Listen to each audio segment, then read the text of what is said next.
गुरुवे नमः।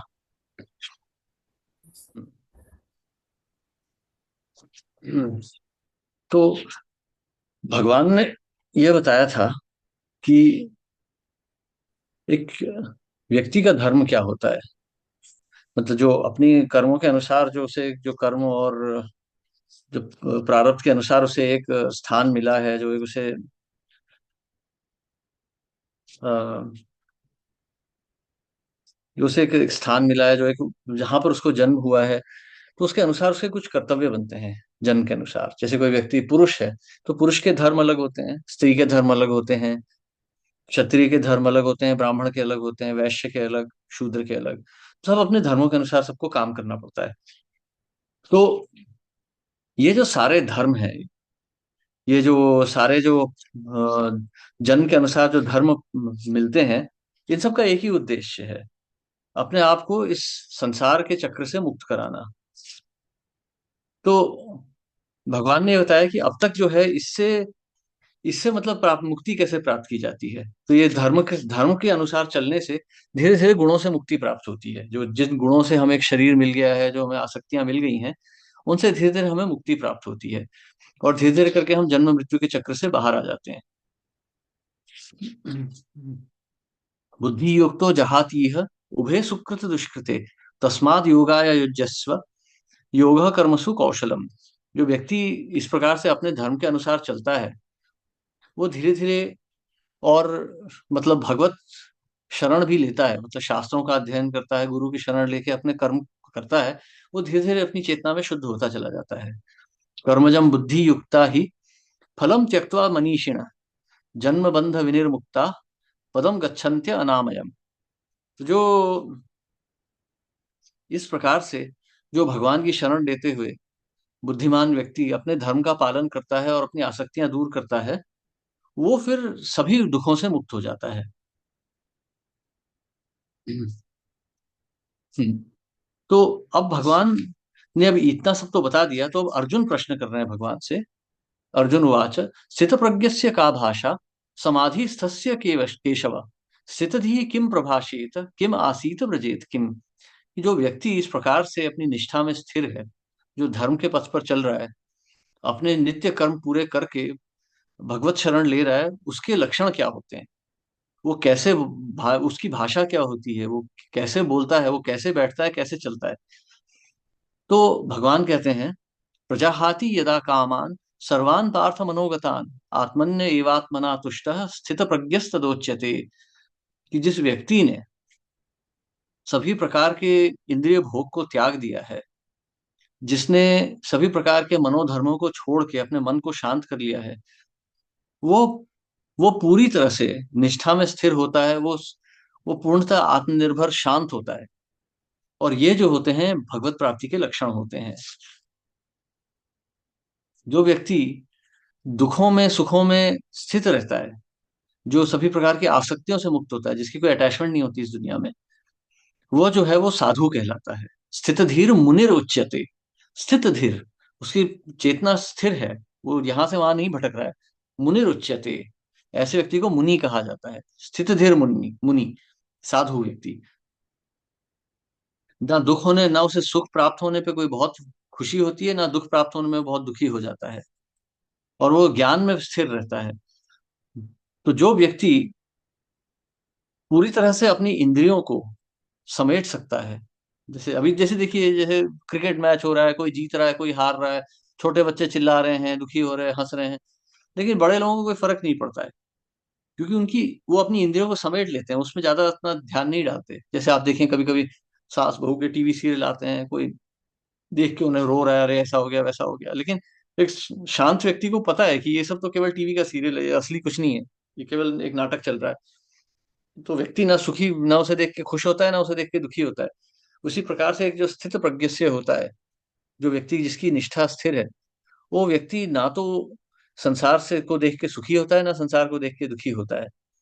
ऐसा तभी संभव है जब एक व्यक्ति ज्ञान में स्थित हो। तो इस प्रकार से जो देखिए, अब ये यहाँ पे सबसे महत्वपूर्ण श्लोक आता है दूसरे अध्याय का। विषया विनिवर्तन्ते निराहारस्य देहिनः रसवर्जम रसोप्यस्य परम दृष्ट्वा निवर्तते।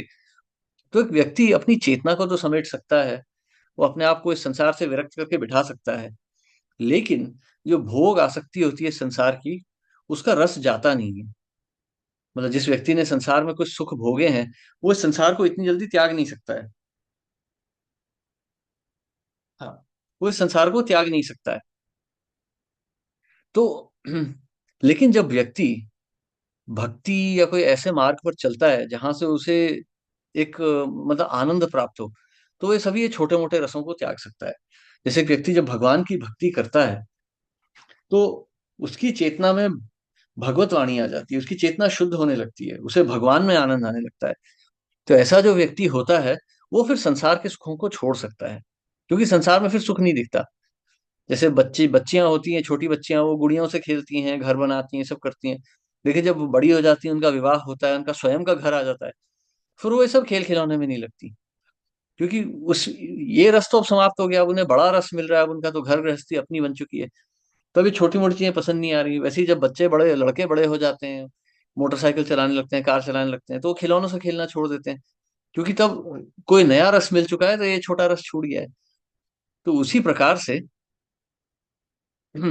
जो व्यक्ति जब अपना ये सभी ये रस त्याग देता है, जब जब उसे भगवान का साक्षात्कार हो जाता है, तो ये संसार के रस अपने आप छूट जाते हैं। कहने का अर्थ ये है कि संसार से हमें ना कोई आर्टिफिशियली कोई वैराग्य लेने की जरूरत नहीं। जैसे कहते हैं कृत्रिम रूप से कोई जबरदस्ती संन्यास लेने की जरूरत नहीं है।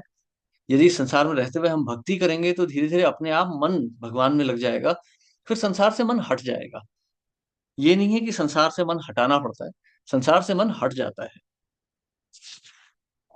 हम्म। तो लेकिन मन बहुत प्रबल है। तो अगर कोई मन के ऊपर ध्यान दे, इंद्रियों पे ध्यान देगा ना, तो उसका मन भटक सकता है। जैसे हम कहते हैं ना कि बुरी संगत में मत रहो। जैसे बच्चे हॉस्टल वगैरह में जाते हैं, हम कहते हैं कि बुरी संगत में मत रहो, क्योंकि बुरे लोगों के साथ रहोगे तो बुरी हरकतों में पड़ जाओगे। किसी को सिगरेट पीना, शराब पीना कोई घर से नहीं सीखता है, बचपन से कोई नहीं सीखता है ये सब चीजें। बाहर जाके, बुरी संगत में जाके ही हम ये सब सीखते हैं। तो उसी प्रकार से यदि हम इंद्रियों पे ध्यान देंगे, तो हमारी इंद्रियां हमें यहाँ से वहां घसीटेंगी। जैसे लोग विदेश जाते हैं, वहां से देख के आते हैं, फिर नए नए फैशन सीखते हैं। जैसे मुझे याद है, जब मैं छोटा था, तो हमारी एक डॉक्टर हुआ करती थी, बहुत सीधे सरल स्वभाव की थी, काफी अच्छे मतलब सौम्य स्वभाव था, काफी अच्छा था। फिर वो बीच में अमेरिका घूम के आई 1990 में या 91 में। वो अमेरिका घूम के आई, उसके बाद में फिर उनके पूरे हाल हाल चाल बदल गए, बाल कटा लिए, फिर सबसे बदतमीजी से बात करने लगी। तो ये होता है संगत का असर। तो जब हम अपनी इंद्रियों पे ध्यान देते हैं, हमारी इंद्रियां हमें यहाँ से वहां भटकाती हैं। यही भगवान बता रहे हैं कि जैसे एक व्यक्ति जब ध्यान देता है इंद्रिय की विषयों पे, तो तो उसकी इंद्रियां जो है धीरे धीरे वासनाओं में बदल जाती हैं। ये जो आसक्तियां, पहले इंद्रिय जो है किसी वस्तु को देखती है, फिर धीरे धीरे देखते देखते वो जो आसक्ति है, वो धीरे धीरे उसमें आसक्ति होने लगती है। पहले हम उसे देखते हैं, शोरूम में गाड़ी देखते हैं, हमें लगता है ठीक है, अच्छी गाड़ी है।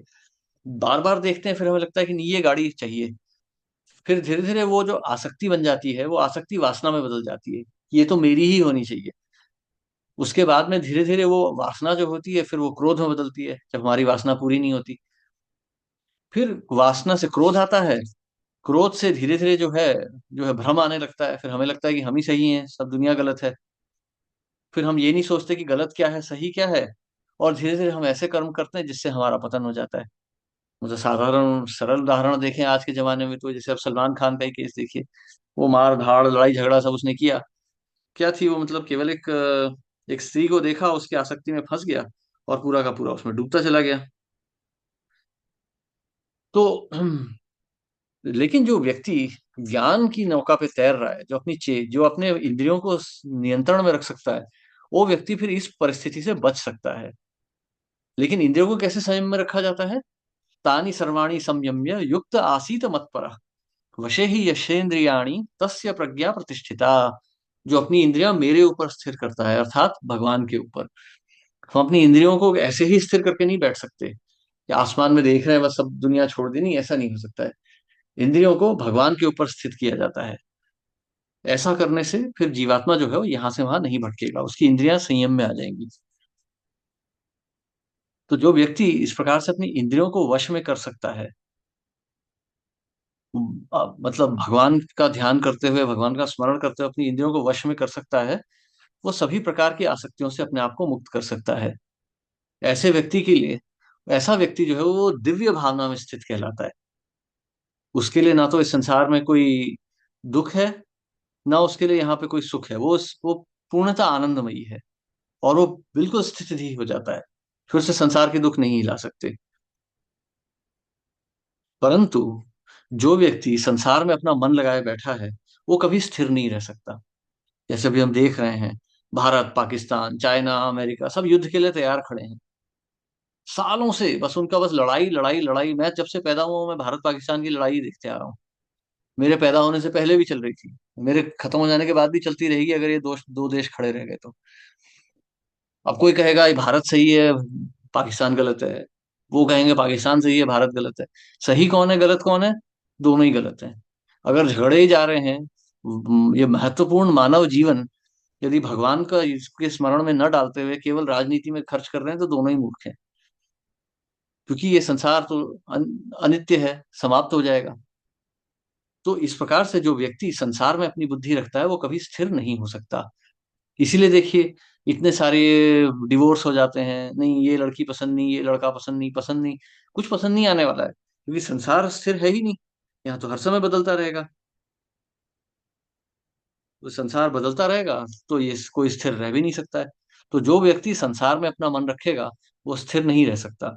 लेकिन जो अपना मन भगवान में लगा लेगा, उसका मन पूर्णतः स्थिर हो जाता है।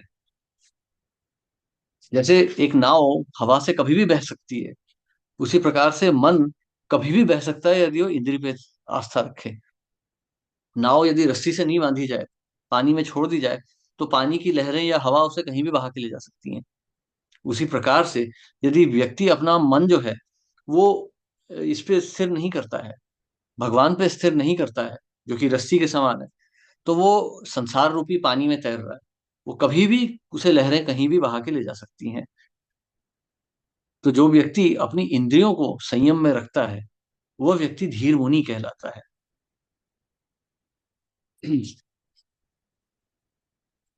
तो जो व्यक्ति, तो इस प्रकार से जो बुद्धिमान व्यक्ति होते हैं, वो संसारी वस्तुओं पे ध्यान नहीं लगाते। और जो संसारी व्यक्ति होते हैं, वो आध्यात्म पे ध्यान नहीं लगाते। इसलिए संसारी व्यक्ति हमेशा दुखी रहता है। कृष्ण भक्त निष्काम अतएव शांत, भोक्ति मुक्ति सिद्धि कामी शकले अशांत। जो व्यक्ति भोग कर रहा है, जिसको मुक्ति भी चाहिए संसार से, वो अशांत ही रहेगा। क्योंकि उसका जो ध्यान है, वो अपनी इंद्रियों पर है। लेकिन जो व्यक्ति भगवान पर ध्यान लगा रहा है, वो स्थिर बुद्धि है, वो शांत रह सकता है। आपूर्यमाणम अचल प्रतिष्ठम समुद्रम आपः प्रविशन्ति यद्वत् तद्वत् कामायम प्रविशन्ति सर्वे स शांतिम आपनोति न काम कामी। तो समुद्र में जिस प्रकार से नदियां बहते रहती हैं, उसी प्रकार से मन में इच्छाएं आती रहती हैं। तो जो व्यक्ति इस संसार में शांति चाहता है अपने जीवन में, वो इन इच्छाओं की तरफ ध्यान देना भूल जाता है। जैसे समुद्र होता है, इतनी नदियां आती हैं, वो अपने तट को नहीं तोड़ता है। मतलब बड़ी बड़ी नदियां आ रही हैं, गंगा आ रही है, ब्रह्मपुत्र आ रही है, बड़ी बड़ी नदियां आ रही हैं, परंतु समुद्र अपने तट से नहीं हिलता है। उसी प्रकार से जो व्यक्ति स्थिर बुद्धि होता है, वो इन इच्छाओं के आने से नहीं हिलता अपनी जगह से। लेकिन जो व्यक्ति इन इच्छाओं पर ध्यान देता है, उसे शांति नहीं प्राप्त हो सकती। इच्छाओं का कोई अंत ही नहीं है ना। आप ही सोचिए, आज आपने पंजाबी खाया है, कल आपको साउथ इंडियन अच्छा लगेगा, परसों आपको बंगाली खाना अच्छा लगेगा। मन जिह्वा पे नियंत्रण नहीं होगा, तो आप जिह्वा आपको यहाँ से वहां दौड़ाते रहेगी, शांति नहीं मिलने वाली। आजकल इतने डिवोर्स होते हैं, किसी से लव मैरिज होगी, फिर ये झगड़ा हो गया, पसंद नहीं आई, अब मुझे दूसरी चाहिए, दूसरी पसंद नहीं आई, तीसरी चाहिए। लोग दो दो तीन तीन विवाह करते हैं।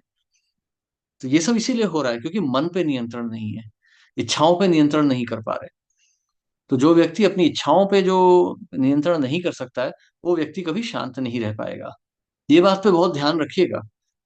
जैसे हम पश्चिमी देशों में देखते हैं, हम सोचते हैं कि अरे ये पश्चिमी देशों में तो लोग कितने खुश होंगे, इनके पास इतना पैसा है, सब कुछ है। पर यहाँ जरा भी शांति नहीं है।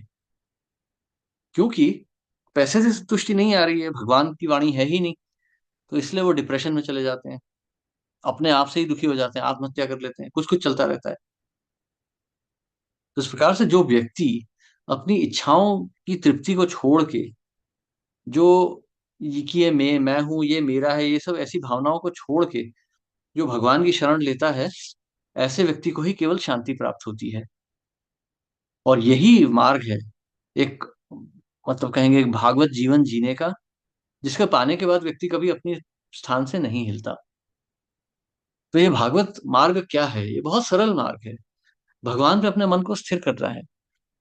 हमने देखा है कर्म तो नहीं रोक सकते, कर्म तो चलना चाहिए क्योंकि शरीर का निर्वाह तो करना ही पड़ता है। तो जो कर रहे हैं भगवान के लिए कीजिए। अर्थात आपको भोजन खाना है, भगवान को भोग लगा लीजिए, फिर खा लीजिए। आपको मन लगाना है, तो आप हरि नाम का जप कीजिए, हरि नाम का उच्चारण कीजिए, उससे आपका मन स्थिर हो जाएगा। तो हरि नाम का उच्चारण कीजिए, मन को स्थिर कीजिए। हम्म। आपको विवाह करना है, विवाह कीजिए, पर धर्म के अनुसार चलिए, इससे इंद्रियां नियंत्रण में रहेंगी। अपने भोग को छोड़ के भगवान का विचार करते रहिए, तो धीरे धीरे आप पूरी तरह शांत हो जाएंगे। इसको ब्रह्म निर्वाण कहते हैं। एषा ब्राह्मी स्थिति पार्थ नयनाम प्राप्य विमुह्यति, स्थितवास्याम अंत कालेपि ब्रह्म निर्वाणम रक्षति। ये ब्रह्म मार्ग कहलाता है, अपने मन को भगवान पे स्थिर करना। और स्थिर करने का मार्ग बहुत सरल है। इस कलयुग में हरेर नाम हरेर नाम एव केवलम, कलो नास्त्येव नास्त्येव नास्त्येव गतिर अन्यथा। अर्थात इस कलयुग में और कुछ करने की आवश्यकता नहीं है, केवल हरि नाम का स्मरण। तो इस हरे कृष्णा मिशन में हम भगवान के नाम का स्मरण करते हैं। हरे कृष्ण कृष्ण कृष्ण हरे हरे, हरे राम राम राम हरे हरे। हम इस प्रकार से भगवान के नाम का स्मरण करते हैं और भगवान को मन पे स्थिर करने का प्रयास करते हैं। धीरे धीरे ये प्रयास करते रहने से धीरे धीरे आपका मन शांत होता चला जाएगा, आपको स्वयं अपने जीवन में दिखेगा। नहीं तो इस संसार में इतने प्रलोभन हैं, इस संसार में इतनी कठिनाइयां हैं कि मन कभी शांत रह ही नहीं सकता। तो भगवत गीता का जो द्वितीय अध्याय अब हमने समाप्त किया है, इस द्वितीय अध्याय में सबसे पहले भगवान अर्जुन जो है वो यह कहते हैं कि मैं अपने परिवार से नहीं लड़ सकता हूँ क्योंकि वो मेरे श्रेष्ठ हैं, उनसे मैं कैसे लड़ सकता हूँ। तो भगवान अर्जुन को यह बताते हैं कि तुम दुखी मत हो, तुम धर्म के मार्ग पर चलो, तुम शरीर नहीं हो, तुम आत्मा हो। आत्मा का ना तो कोई आदि है ना अंत है। आत्मा का कोई अस्थायी अस्तित्व नहीं है, आत्मा ये शरीर नहीं है। शरीर बदलते रहेंगे, आत्मा अपने जगह स्थान पर स्थिर है। आत्मा की कोई हत्या नहीं कर सकता। आत्मा का ना जन्म होता है ना उसकी मृत्यु होती है। और आत्मा जो है उसको समझना बहुत कठिन है, भगवान ये बता रहे हैं। आत्मा को समझने के लिए हमें अपने शारीरिक आवरण को छोड़ना होगा। शारीरिक आवरण मतलब जो इस प्रकृति का बना हुआ शरीर है, इसको छोड़ना होगा। कहने का अर्थ है शरीर नहीं छोड़ना है, शरीर की चेतना को छोड़ना है। तो वो चेतना कैसे छोड़ी जाती है? अपने कर्तव्यों का पालन करने से। अपने कर्तव्य का पालन करते हुए, जो आपके शरीर का कर्तव्य है उसका पालन करते हुए आप सारे फल भगवान को समर्पित करते जाइए, अपनी चेतना को भगवान में स्थिर करते जाइए। तो धीरे धीरे शारीरिक चेतना समाप्त होती जाएगी, और जो शरीर से उत्पन्न आपको सारे जो दुख और जो ताप मिल रहे हैं, इनसे भी आपकी मुक्ति हो जाएगी इस शरीर में रहते हुए ही। और यही मार्ग योग का मार्ग कहलाता है, और जो इस मार्ग पर चलेगा वो ब्रह्म निर्वाण उसे प्राप्त होगा। वो व्यक्ति सदा सुखी रहेगा, वो संसार में भी कभी दुखी नहीं होगा। और ये ब्रह्म निर्वाण का मार्ग बहुत सरल है। इस कलयुग की आयु में सबसे सरल मार्ग है हरि नाम का स्मरण। हरिर नाम हरिर नाम एवं केवलम। केवल भगवान का नाम का स्मरण, जो कि भगवान के नाम के जप से होता है। हरे कृष्ण कृष्ण कृष्ण हरे हरे, हरे राम राम राम हरे हरे। हरे कृष्णा। सभी का धन्यवाद। किसी का कोई प्रश्न या टिप्पणी?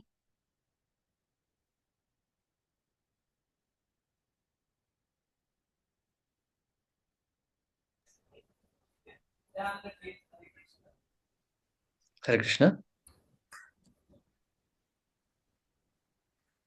हरे कृष्णा प्रभु जी, दंडवत प्रणाम।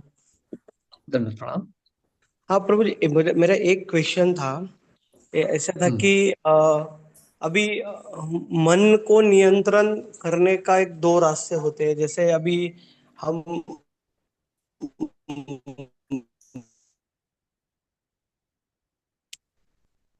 तो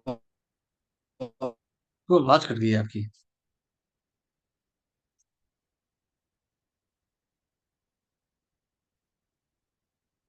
हरे कृष्णा।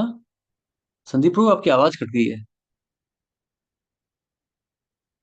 रिजल्ट हो गए, धीरे धीरे यू कैन कंट्रोल, मतलब तुम्हारी डेली लाइफ में तुम्हारा कंट्रोल आ पाएगा।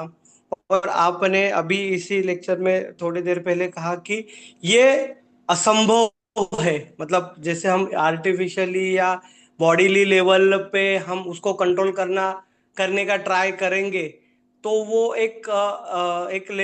मतलब वो असंभव है। तो ये आप मतलब थोड़ा एक्सप्लेन कर सकते हैं क्या कि मेडिटेशन, मतलब अभी बहुत सारे जो है फिलोसॉफीज अलग अलग है जिसमें बताते हैं, और वो कुछ कुछ लेवल तक सही भी होती है, but at the end of the समझना है तो फिर हमें भगवान पे ही फोकस क्यों करना है, मतलब भगवान पे ही फोकस करना है।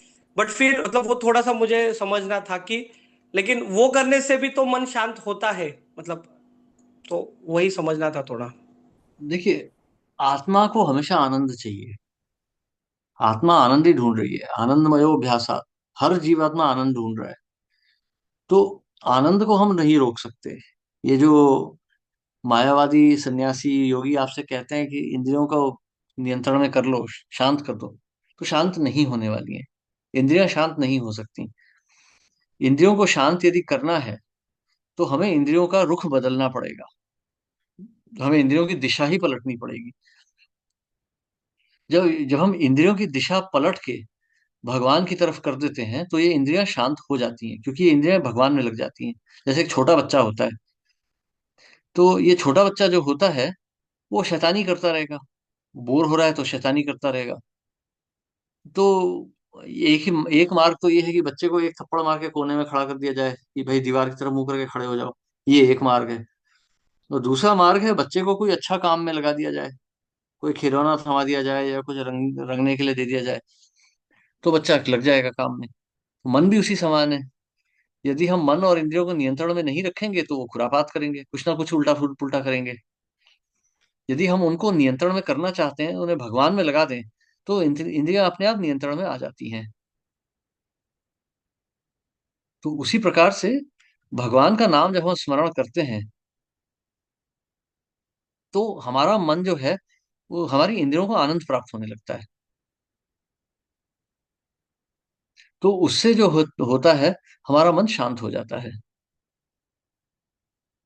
नहीं तो अगर हम और इसके लिए जरूरी है, मतलब जैसे बच्चे को यदि कुछ अच्छा काम करना है तो शैतानी छोड़नी पड़ेगी ना। शुरू शुरू में हो सकता है जब वो बच्चा कुछ रंग किसी किताब को रंगना शुरू करे तो इतना अच्छा ना लगे। लेकिन जब वो करता रहेगा तो धीरे धीरे मन लग जाएगा, फिर बहुत अच्छा लगने लगेगा। लेकिन सबसे पहले उसको शैतानी छोड़नी होगी। वैसे ही हम थोड़ा सा हमें अपने इंद्रियों को संयम में लाना होता है। पहले ये छोटी मोटी ये यहाँ वहां अपनी इंद्रिय तृप्ति को रोकें, मन को भगवान में लगाएं तपस्या करके। फिर धीरे धीरे जो है मन जो है अपने आप भगवान में लग जाएगा, आनंद आएगा। देखिए, इंद्रियों को रोकना नहीं है, इंद्रियों की दिशा को बदलना है बस।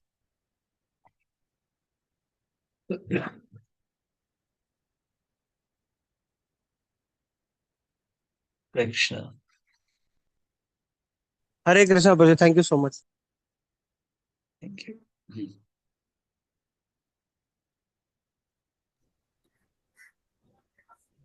किसी का और किसी कोई प्रश्न है? हरे कृष्णा प्रभु जी। तो आप जब ये शनिवार के भगवत गीता सेशंस में आ रहे हैं तो उनके लिए आप क्या सजेस्ट या कुछ प्रैक्टिसेस सजेस्ट करेंगे, क्योंकि वो लोग हफ्ते में एक बार हम लोग मिलते हैं तो हम्म। थोड़ा गैप रहता है, और हम लोग कई सारे श्लोक एक साथ कर रहे हैं। तो हम्म। आप थोड़ा थोड़ा उनको गाइडलाइंस दे पाएंगे थोड़ा अच्छे से, तो देन वो लोग उसके हिसाब से और अच्छे से सिंसियरली प्रैक्टिस कर सकते हैं। हम्म। जैसे देखिए, जैसे फॉर सबसे एग्जाम्पल बड़ी आपने बात है। बोला हरे कृष्णा महामंत्र जप करना चाहिए, वो भी एक हो सकता है, मतलब जो भी है सब बताइएगा थोड़ा। हम्म, देखिए, सबसे सरल बात यह है कि भगवत गीता पढ़ें, स्वयं पढ़ें बैठ के, तो आपको समझ में आएगा। देखिए, यहाँ तक आए हैं तो कोई निष्ठा रही होगी, तभी तो यहाँ आए हैं भगवत गीता सुनने के लिए। अब तक जो हमने दो अभी हम पढ़ रहे हैं, करीब हमें हो गए हैं 2-3 हफ्ते हो चुके हैं पढ़ते हुए। तो सबसे बड़ी बात यह है कि देखिए, ये संसार जो है, जैसे हमने देखा अर्जुन जो कह रहे हैं, ये संसार दुखों का कारण है। दुख सारे संसार से ही उत्पन्न हो रहे हैं। ऐसा नहीं है कि हमारे जीवन में दुख है, ये जीवन ही दुख का कारण है। हमारा दुख इसलिए नहीं हो रहा है कि हमारे बीवी बच्चे तकलीफ दे रहे हैं, या पति तकलीफ दे रहा है, या संसार तकलीफ दे रहा है। नहीं, वो तकलीफ इसलिए दे रहे हैं क्योंकि ये संसार तकलीफ देने के लिए बना है। ये समझना बहुत आवश्यक है। ये समझते हुए यदि हमारे अंदर ये इच्छा जागृत होती है कि हमें तकलीफ नहीं चाहिए, हमें सुखी जीवन चाहिए, तो हमें फिर भगवत गीता पढ़नी चाहिए। तो हमें फिर भगवत गीता पढ़नी चाहिए इसलिए कि हमें संसार से मुक्ति प्राप्त करनी है। जिस दिन हमारे अंदर ये इच्छा आ गई कि हमें संसार से मुक्त होना है, फिर कोई भी शास्त्र हमारी सहायता कर सकता है। फिर चाहे हम कुरान पढ़ लें, गीता पढ़ लें, बाइबल पढ़ लें, या कोई भी पुराण पढ़ लें, तो हमें पूरा लाभ होगा। तो सबसे महत्वपूर्ण है कि आप भगवत गीता का अध्ययन करें, समझें ये संसार क्या है। और यदि आपके मन में इस संसार को त्यागने की इच्छा है, तो फिर हम आगे बढ़ सकते हैं। अथवा ये भगवत गीता और कुछ नहीं बता पाएगी हमको। जैसे कोई कहता है ना, Bhagavad Gita is art of living, science of this that that, नहीं। Bhagavad Gita is science of self realization. Bhagavad Gita हमें आत्मा क्या है और आत्मा का कर्तव्य क्या है ये बताने के लिए आई है। ये मैनेजमेंट प्रिंसिपल नहीं है, ये रिलेशनशिप गाइड नहीं है।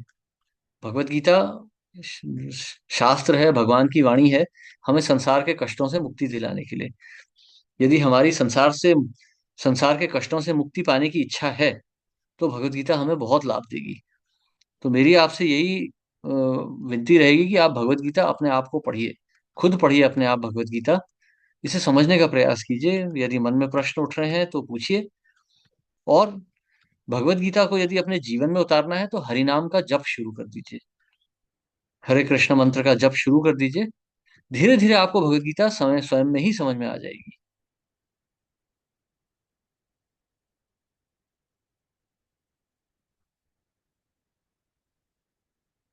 ठीक है। थैंक यू प्रभु जी, धन्यवाद।